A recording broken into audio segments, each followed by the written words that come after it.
Hello everyone. तो आप सभी कैसे हैं? तो सभी को हरे कृष्णा, राधे राधे। तो आज इस वीडियो में हम बात करेंगे सी टेट 2023 के बारे में। तो जैसा कि आपको कहा जा रहा है कि जो आपका सी टेट का एग्ज़ाम है वो आपको दिसंबर महीने में या तो जुलाई में कराया जाएगा। आजकल ट्रेंड में चल रहा है कि सी टेट जुलाई 2023। तो देखिए, हम ऐसा कुछ कह नहीं सकते कि सी टेट जुलाई में ही हो सकता है या दिसंबर में, लेकिन हाँ, सी टेट कभी भी हो, आप अपनी तैयारी करना अभी से स्टार्ट कर दीजिए। क्योंकि देखिए, सी टेट का अब जो पैटर्न है वो बिल्कुल आपको आप देख ही रहे हैं कि बहुत ज़्यादा चेंज हो चुका है। क्योंकि जैसे पहले क्वेश्चंस आते थे, अब उस लेवल के हिसाब से आपके क्वेश्चन अलग आ रहे हैं। क्योंकि ये ऑनलाइन मोड हो गया परीक्षा। पहले क्या था आपका कि पहले ये आपका जो परीक्षा था वो ऑफलाइन मोड था। तो ऑफलाइन मोड में तो थोड़ा चलो ठीक था, लेकिन जो आपका ऑनलाइन मोड है उसमें आप देख रहे होंगे जैसे ईवीएस के आपके क्वेश्चन हैं वो बहुत ज़्यादा ही अलग तरीके से पूछे जा रहे हैं। जैसा कि पहले अभी आप लोग एनसीईआरटी पूरा रट कर गए होंगे, लेकिन उसमें से बहुत कम ही क्वेश्चन आए थे।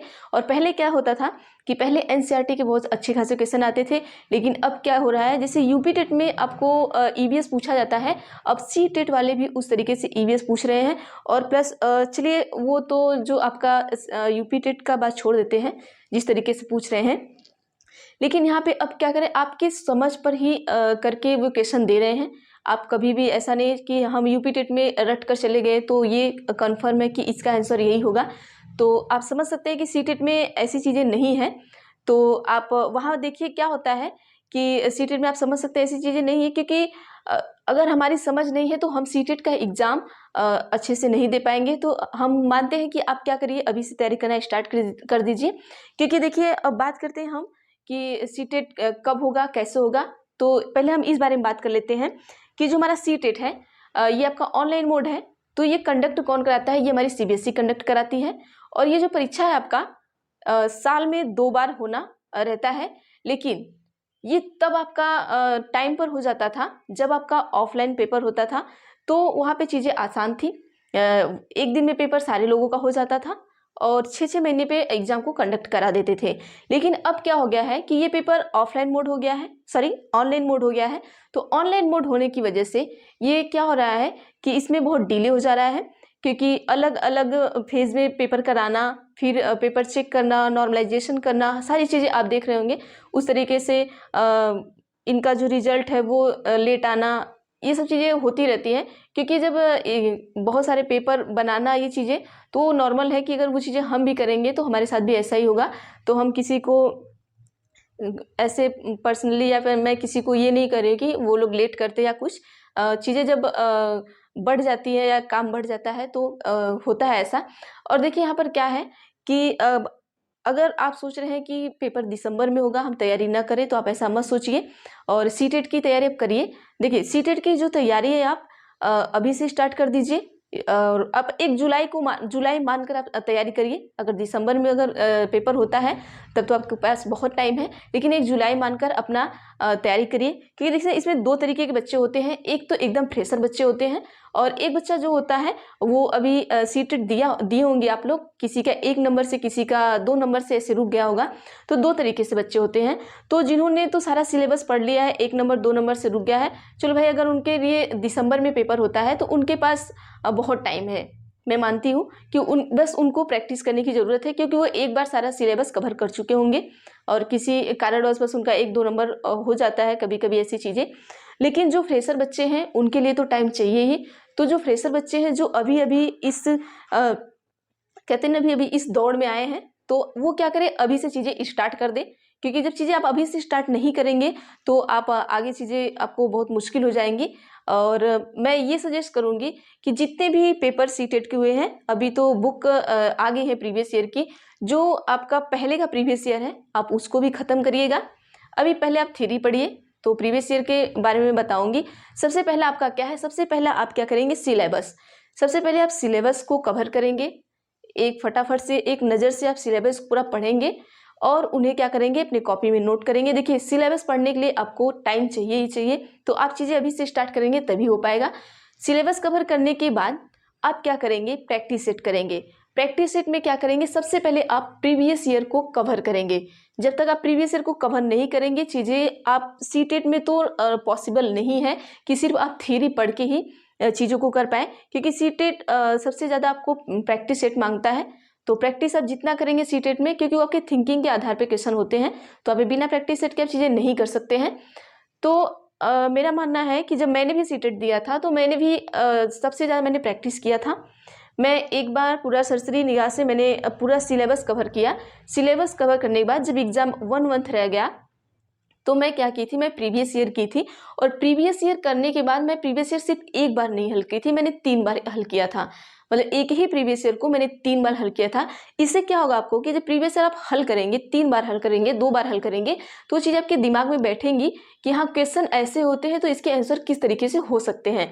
तो सीटेट आपका यही है कि आप बिना सोचे सीटेट का एग्ज़ाम रट कर नहीं दे सकते हैं, क्योंकि आपके वो संज्ञान पे होता है कि आपके दिमाग में कैसी आपकी सोच कहाँ तक जा सकती है, इस तरीके से वो क्वेश्चन पूछता है।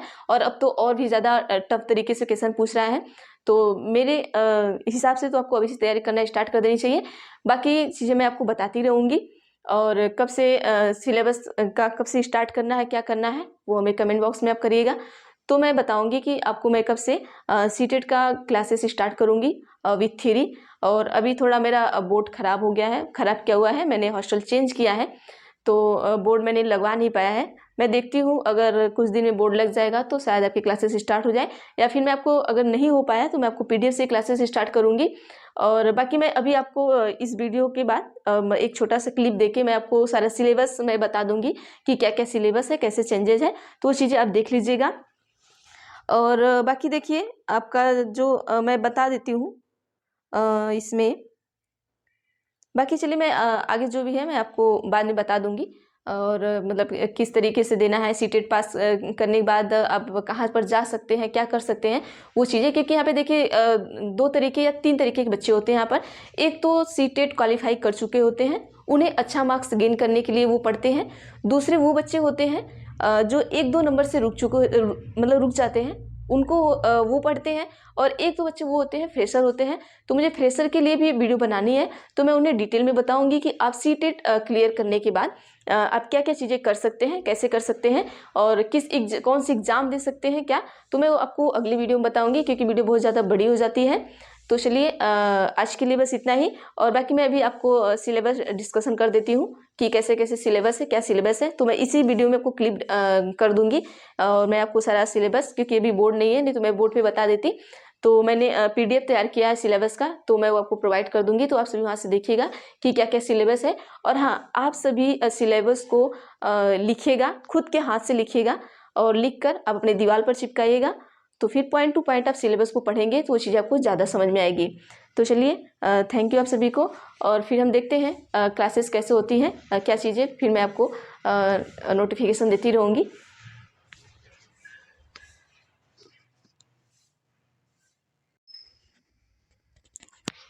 तो देखिएगा ये जो आपका है ये फर्स्ट पेपर है, पेपर 1 है, कक्षा 1 से कक्षा 5 का जो प्राथमिक चरण होता है, तो ये पेपर आपका है। देखिए सीटेट में क्या होता है कि आपके 2 तरीके से पेपर होते हैं, मतलब 2 पेपर होते हैं, पेपर 1 और पेपर 2। जो पेपर 1 होता है वो आपका क्लास 1 से 5 तक के लिए होता है, और जो पेपर 2 होता है आपका वो क्लास 6 से क्लास 8 के लिए होता है। तो आप सभी यहाँ देखिएगा, हम बात करेंगे प्राइमरी लेवल का। और देखिए प्राइमरी लेवल में क्या होता है, आपको 5 पेपर होते हैं, और जो आपका सेकेंडरी लेवल का होता है इसमें आपके 4 पेपर होते हैं। तो देखिए यहाँ पर क्या होता है कि आपके 3 जो आपका सेकेंड है, ये सेकेंडरी लेवल में आपके 3 जो पेपर होते हैं वो सेम होते हैं, और एक पेपर आपका चेंज होता है। चौथा पेपर जो होता है, अगर आप साइंस स्ट्रीम से हैं तो आपको 60 नंबर वहाँ से मिलेंगे, अगर आप आर्ट्स से हैं तो आर्ट्स से आपको 60 नंबर मिलेंगे। तो आप देखिए कि यहाँ पर सिलेबस इस तरीके से कवर करिएगा। और सबसे पहले हम आपको बात करेंगे कि आज हम आपको प्राइमरी लेवल का बात करेंगे। तो हम बात कर लेते हैं, सबसे पहले आपका क्या आता है, बाल विकास आता है। पेपर नंबर 1 आता है आपका बाल विकास, इसमें देखिए 5 पेपर आपके हैं, तो हम बताते हैं। और तो यहाँ से हम देख लेते हैं कहाँ से कितने नंबर के क्वेश्चन आते हैं, वो देखिएगा आप सभी। इसके बाद इसका सारा जो डिटेल रहेगा मैं वो भी आपको प्रोवाइड कर दूंगी। तो देखिए जो बाल विकास है, बाल विकास में आपके प्राथमिक विद्यालय के बच्चे, मतलब आपको प्राइमरी लेवल के बच्चों के बारे में पढ़ना है, तो वहाँ से आपको 15 नंबर के क्वेश्चन पूछे जाएंगे। अगला हम देखते हैं, ये देखिए यूनिट है, आपको यूनिट वाइज बता रहे हैं कैसे क्वेश्चन आएंगे। और सेकेंड यूनिट में आपका क्या है, ये भी आपका सेकेंड यूनिट में आपको 5 नंबर का पूछा जाएगा। यहाँ समावेशी शिक्षा से संबंधित क्वेश्चन पूछे जाएंगे कि बच्चों को हम किस तरीके से पढ़ाएंगे, बच्चे कैसे पढ़ेंगे, और क्या बच्चों को, जो बच्चे अलग अलग स्ट्रीम से आते हैं उन्हें हम अलग अलग जगह पे भेजेंगे या एक साथ में पढ़ाएंगे, उससे संबंधित क्वेश्चन आता है। और आपका तीसरे यूनिट में 5 नंबर का क्वेश्चन आता है सीखना और शिक्षा शास्त्र। तो ये 3 यूनिट मिला के आपके कितने नंबर हो गए, 15 पहला यूनिट का हो गया, और प्लस ये 10 हो गए, आपके 25 हो गए, और बचे आपके 5 नंबर। तो 5 नंबर में आपके देख लीजिए क्या आते हैं। इसमें एक 5 नंबर में और आता है शिक्षा शास्त्र, वो मैं आपको ऐड करवा दूंगी, इसमें है नहीं वो। चलिए दूसरा हम देख लेते हैं। 30 नंबर से आपको भाषा से आता है। तो इसमें देखिए आपको भाषा 2 आती है, पहली भाषा आती है और दूसरी भाषा आती है। पहली भाषा आपकी क्या होती है, हिंदी होती है, जो आपको कंपलसरी होती है। और देखते हैं हम दूसरी भाषा। दूसरी भाषा में आपको संस्कृत होता है और प्लस आपका इंग्लिश होता है।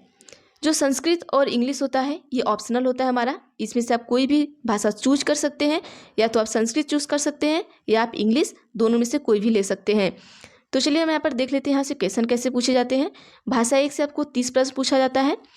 भाषा समझ, आपको भाषा की समझ होनी चाहिए, इससे 15 नंबर, मतलब यहाँ पे आपको जैसे कि व्याकरण से संबंधित क्वेश्चन पूछे जाएंगे। और दूसरा क्या है, 15 नंबर का आपको क्या आएगा कि शिक्षा शास्त्र, मतलब पेडागोजी आपको 15 नंबर की आएगी, और 15 नंबर आपको व्याकरण से पूछा जाता है। ये आपका हिंदी का हो गया, ठीक है। अब ये आते हैं भाषा सेकेंड में। जो यही देखिए बच्चे जो फ्रेशर होते हैं उनको यही कन्फ्यूजन होता है भाषा फर्स्ट एंड सेकेंड में। तो जैसे हम आपको बता दिए, भाषा फर्स्ट में आपका हिंदी जो आप सभी के लिए कंपलसरी है, और भाषा सेकेंड में आपका क्या है कि संस्कृत है और आपके इंग्लिश है।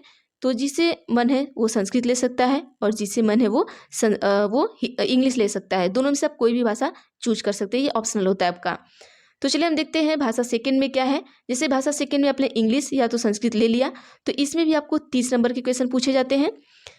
15 नंबर का क्या आता है, आपको कंफ्यूजन आता है, मतलब आपको 15 नंबर के आपको पैराग्राफ दिए जाते हैं, पैराग्राफ से उसमें क्वेश्चन आते हैं, वो क्वेश्चन करने पड़ते हैं।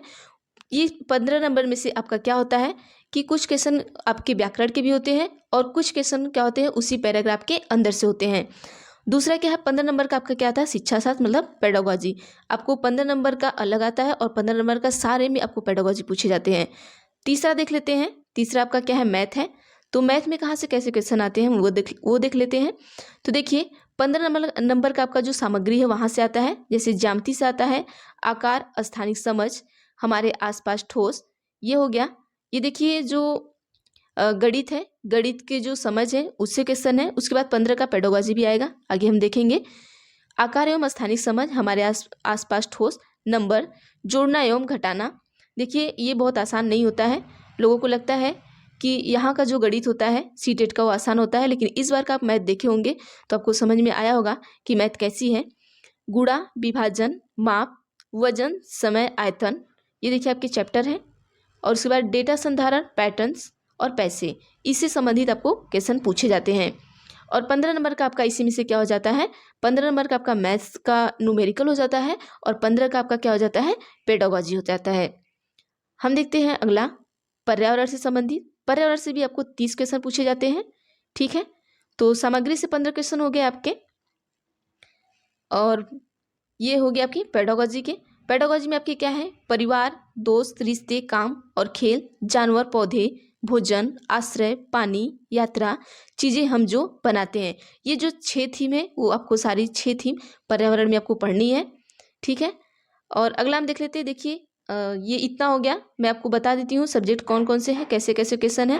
पहला देख लीजिए आपका क्या हो गया, आपका बाल विकास हो गया, मतलब यहाँ पर हम लिख लेते हैं CDP, शॉर्ट में लिख लेते हैं CDP हो गया। CDP से आपको 30 नंबर का क्वेश्चन, ठीक है। और उसके बाद आपका जो सब्जेक्ट हो गया, जो आपका हिंदी समझ लीजिए, हिंदी से आपको आएगा 30 नंबर का क्वेश्चन। मैथ से आपको 30 नंबर के क्वेश्चन आएंगे, ठीक।